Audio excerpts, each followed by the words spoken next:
Praise the Lord. December 17, 2024 Jesus Christ church వారి అనుదిన వాగ్దాన పరిచర్య.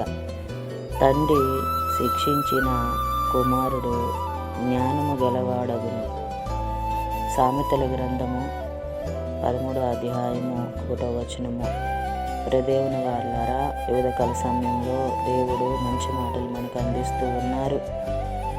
ఏమిటి అంటే, మనము ఎలా నడవాలి, ఎలా జీవించాలి, ఎలా ప్రవర్తించాలి అని దేవుడు మనకి నేర్పుతూ ఉన్నారు. తండ్రి మనకి హెచ్చరించినప్పుడు మనము ఆ హెచ్చరిక మన మంచిగాని మనము తీసుకోవాలట.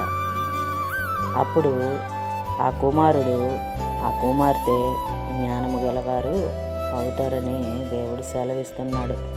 జ్ఞానము, సర్వ సంపదలు ప్రతి ఒక్కటి దేవుని వలన మాత్రమే కలుగుతుందని గ్రహించాలి.